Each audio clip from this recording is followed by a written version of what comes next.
Herkese merhabalar, ben Deniz, kanalıma hoş geldiniz. Bugün sizlere Parfums d'Amalin markasından Delina parfümü ile Delina Exclusive parfümünün karşılaştırmasını yapacağım. Bu bana videolarımın yorumlar kısmında çok sorulan bir soruydu aslında. Delina mı yoksa Delina Exclusive mi diye. Hepsine tek tek cevap vermeye çalıştım ancak o kadar fazla soran oldu ki ben de farklarını daha detaylı olarak incelediğim tek başına ayrıca bir videosunu çekmek istedim. Delina parfümü Parfums d'Amalin markasının en meşhur parfümlerinden biri haline geldi. 2017 yılında lanse edildi. Hemen bir yıl sonrasında ise 2018 yılında Delina Exclusive lanse edildi. Delina parfümünü daha önceden çok kere denemiştim zaten ve o gün Harrods'a %100 bu parfümü almak için gittiğimde Exclusive versiyonu daha yeni lanse edilmişti. İkisini de sıktım, bekledim. İkisini de çok beğendim aslında ancak hakkımı Delina'dan yana, klasik Delina'dan yana kullandım. Ancak Delina Exclusive parfümünü de asla unutamadım. Çok unutulmaz. Yine çok güzel bir kokuya sahip olan bir parfüm kendisi. Şimdi sizlere hem notalarından bahsedeceğim, hem farklarından bahsedeceğim, kalıcılık sürelerinden ve yayılımlarından bahsedeceğim. Umarım keyifle izlersiniz. Video başlamadan önce bu videoyu beğenmeyi ve kanalıma abone olmayı unutmayın lütfen. Kanalımda ağırlıklı olarak parfüm videoları var. Sanırım 100'e yakın parfüm videom var. Eğer parfümlerden hoşlanıyorsanız onları izleyebilirsiniz. Moda ile alakalı ve İngiltere ile de alakalı videolar yayınlıyorum. Umarım hepsini keyifle izlersiniz ve bu güzel ailemize siz de katılırsınız diyorum. İsterseniz şimdi notalarından ve farklarından bahsedelim. Klasik Delina parfümünün üst notasında liçi meyvesi, rubarb bitkisi, bergamot ve nutmeg kullanılmış. Çok fazla toprak notalarını hissettiğiniz bir parfüm aslında. Onların o keskin topraksı havası parfümü aslında ferahlaştıran bir yapıya sahip. Ancak bunları çok keskin ya da acı bir şekilde hissetmiyorsunuz. Daha sonradan devreye giren orta notalardaki ve alt notalardaki hem odunsu notalar hem tatlı notalar hem de güzel, hoş, çiçeksi kokular sayesinde parfümdeki o acı, topraksı koku tamamen kayboluyor. Sadece ferahlık içeren topraksı bir yapı hissediyorsunuz parfümde. Parfümün orta notalarında ise Türk gülü, petalya, şakayık, vanilya ve mask kullanılmış. Dediğim gibi vanilya sayesinde parfümün içerisindeki acı topraksı notaların o acı havası giderilmiş. Mask sayesinde de parfümde çok güzel kremsi bir yapı hissediyorsunuz. Ancak Delina Exclusive ve yine Parfums d'Amalin markasının Cassili parfümü klasik Delina'dan daha kremsi kokan parfümler. Bu parfümü de tek başına alıp kokladığınızda kremsi, o smooth, o düzgün yapıyı hissediyorsunuz. Ancak Delina Exclusive ve Cassili'yi yanında denerseniz bu parfüm aralarında en az kremsi kokan parfüm. Klasik Delina parfümünün alt notalarında ise kaşmeran, tütsü, vetiver ve sedir ağacı kullanılmış. Kaşmeran sayesinde zaten orta notalarda kullanılan maskın o kremsi yapısı güçlendirilmiş. Vetiver sayesinde ise üst notalarda kullanılan örtü, toprak notaları daha da güçlendirilmiş. Ancak vetiver de bu parfümde çok yeşil ya da çok acı bir şekilde hissedilmiyor. Yine diğer notalarla çok güzel bir şekilde yumuşatılmış halde hissediliyor. Ve yine tütsü sayesinde de çok büyüleyici olan bir parfüm zaten. Sedir ağacı da bu parfümü çok güzel yumuşatmış ve çok güzel bir yapı kazandırmış. O parfümün kremsiliğini güçlendirmiş ve parfümü daha da derinleştirmiş. Çok odunsu bir parfüm diyemem sizlere. Sedir ağacı burada biraz daha kremsi bir görev görüyor. Biraz daha parfümün kalıcılığını arttıran, diğer notaları güçlendiren bir görev görüyor. Yoksa tek başına odunsu kokan bir parfüm değil bu. Ve genel anlamda baktığınızda aslında bu parfüm çok farklı olan bir parfüm. Çok özgün kokan bir parfüm. Anlatması bayağı zor olan bir parfüm. Bazı insanlar sadece gül parfümü deyip geçebilir ancak çok kompleks olan bir parfüm. Harmanlanması müthiş güzel yapılmış olan bir parfüm. Yapısı da çok farklı. Hem çok kremsi olan bir parfüm hem de çok ferah olan bir parfüm. Parfüm hiçbir zaman hem ferahlığını kaybetmiyor hem de kremsi yapısını kaybetmiyor. Ve aynı zamanda gülü ne kadar çok hissediyorsam aslında ben şakayık ve petalyayı da o kadar fazla hissediyorum. Ve bu parfümü çok daha güzel bir feminen yapı kazandırıyor bence. Hem şakayıkın o masum yapısı hem de petalyanın o masum yapısı parfümü daha narin, daha feminen bir hale getiriyor. Hem içerisinde kullanılmış tütsü hem sedir ağacı parfümü çok güzel derinleştirmiş. Ve üst notalarda kullanılan o rubarb ve liçi meyvesi gibi farklı notalar sayesinde çok da eşsiz olan bir parfüm kendisi. Ferah parfümler arasında en sevdiğim parfümlerimden biri. Ben çok zor ferah parfüm beğenen bir insanım bu arada. Genellikle sıcak, tatlı, gourmand parfümlerden hoşlanıyorum. ferah parfümlerde çok seçiciyim.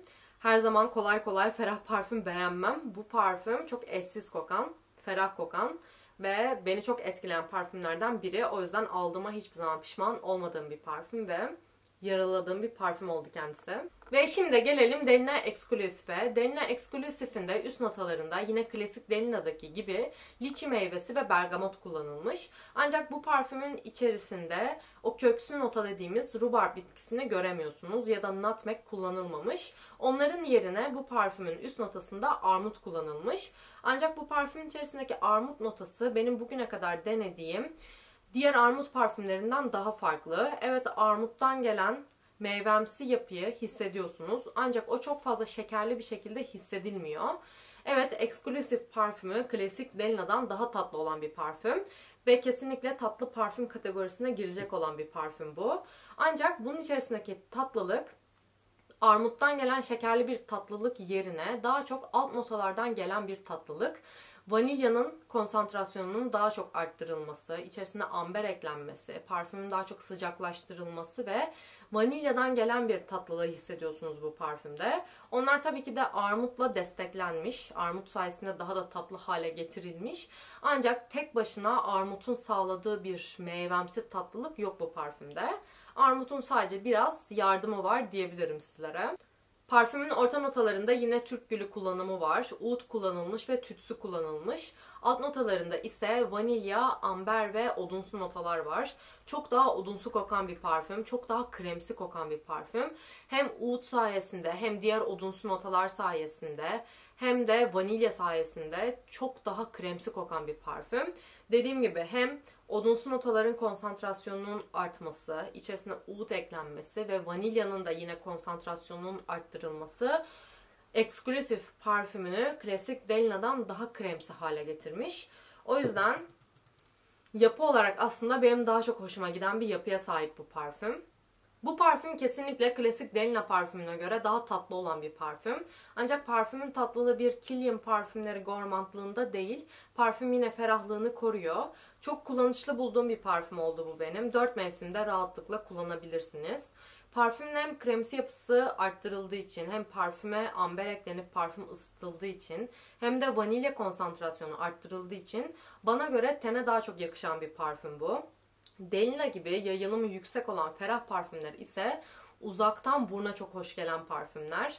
Mesela biri bu parfümü sıkmış, size doğru yürüyorsa bu parfüm sizi mest edecektir. Ancak eğer bir insana sarılıyorsanız ya da kendiniz kullanacaksanız kesinlikle Exclusive parfümü kendi kimyanızla ve ten ısınızla çok daha güzel bir şekilde bütünleşiyor. Tenle daha uyumlu olduğunu düşündüğüm bir parfüm bu benim. Hem klasik Delina parfümünün hem de Exclusive versiyonunun kalıcılık süreleri benim tenimde aynı oldu. İkisini kağıtlara da denedim. Kağıtlarda da aynı performansı gösterdiler. Ancak yayılım olarak sorarsanız klasik Delina'nın yayılımı çok daha yüksek. Buram buram bütün gün bu parfümü sıktığınızda hissediyorsunuz. Bu parfüme ise bir süre sonra burnunuz alışmaya başlıyor ve ikisini yan yana kıyaslarsanız eğer kesinlikle yayılım olarak klasik Delina parfümünün yayılımı inanılmaz güzel. Yapı olarak bakarsak eğer klasik Delina parfümü hem kremsi olan hem de ferah olan bir parfüm. Ancak ferahlığıyla daha ön planda olan bir parfüm. Exclusive versiyonu ise klasik Delina'ya göre 2 kat daha kremsi kokan, daha yoğun hissedilen bir parfüm. Koku özgünlüğü olarak bakarsak Delina parfümüne 10 üzerinden 10 veririm. Çok özgün kokan, çok eşsiz olan, tartışmaya gerek olmayan bir parfüm. Exclusive versiyonu ise yine özgün olan bir parfüm ancak içerisinde mask olmamasına rağmen çok yoğun odunsu notalar kullanıldığı için ve çok kremsi bir parfüm olduğu için yapısı bana çok fazla Narsa Rodriguez'in Narsa koleksiyonunu anımsattı. Onlardaki o yoğun, kremsi, odunsu koku bu parfümde de hissediliyor. O yüzden özgünlük olarak bu parfüme 10 üzerinden 8 veriyorum. Ve eğer bana sorarsanız koku zevki olarak Deniz sen hangisini tercih ederdin diye. Aslında koku zevki olarak bana daha çok hitap eden versiyonu Exclusive versiyonu. Amber sayesinde ısıtıldığı için, daha kremsi koktuğu için ve vanilyayı daha yoğun bir şekilde hissettiğim için benim zevkime daha uygun olan versiyonu Exclusive versiyonu. Eğer siz de vanilya kokusundan hoşlanıyorsanız ve kremsi parfümlerden hoşlanıyorsanız bence eksklusif versiyonunu satın almalısınız. Ancak daha ferah parfümlerden hoşlanıyorsanız ve earthy notalara sahip olsun istiyorsanız klasik Delina parfümünü satın almalısınız. Benim sanırım 80'e yakın parfümüm var ve bunların çoğu aslında benim zaman içerisinde keşfettiğim ve rotasyon halinde kullandığım sıcak gourmand parfümlerim. Ve dediğim gibi ferah parfüm konusunda çok seçiciyim. Bir elin 5 parmağını geçmeyecek şekilde çok fazla severek kullandığım, asla vazgeçemeyeceğim ferah parfümlerim var. Onlardan biri de Chloe'nin Signature parfümü ve diğeri de kesinlikle Delina parfümü. Ve bu kadar zor ferah parfüm beğenen bir insan olarak Delina'yı bu kadar beğenmişken ve beni çok kurtaran bir parfüm olduğu için sanırım bu parfüm bittiğinde eksklusif almak yerine yine gidip klasik Delina parfümünü satın alacağım. Aslında sürekli olarak kendime bu parfüm bitince eksklusifi satın alacağım dedim. Ancak benim için kullanışlı olan versiyonu kesinlikle klasik Delina'yı satın almak olacak. O yüzden benimkisi biterse Delina parfümünü satın alacağım. Çünkü halihazırda çok fazla gourmand parfümüm var ve sıcak parfümüm var. O yüzden iki Delina arasında tercih yapmam gerekirse benim tercihim klasik Delina'dan yana olacaktır. Ancak bu iki parfümü de alan asla pişman olmayacaktır. Ben dediğim gibi eksklusifi de almış olsaydım neden Delina'yı almadım diye pişman olmazdım. Ya da Delina'yı aldığım için neden eksklusif almadım diye pişman olmadım hiçbir zaman. Eminim siz de bu iki parfümden hangisini alırsanız alın pişman olmayacaksınızdır. İkisi de inanılmaz güzel olan parfümler. Efendim lokum. Video çekiyorum. Pişman olmayacağınız parfümler, çok severek kullanacağınız parfümler, performans olarak, koku özgünlüğü olarak çok güzel olan parfümler. Benim de Delina ve Delina Exclusive hakkındaki görüşlerim bu şekildeydi. Umarım beğenmişsinizdir. Siz bu parfümleri daha önceden denediniz mi? Hangisini daha çok beğendiniz? Bana aşağı yorum olarak yazarsanız sevinirim. Bu videoyu beğenmeyi ve kanalıma abone olmayı unutmayın lütfen. Kendinize çok iyi bakın. Hoşçakalın.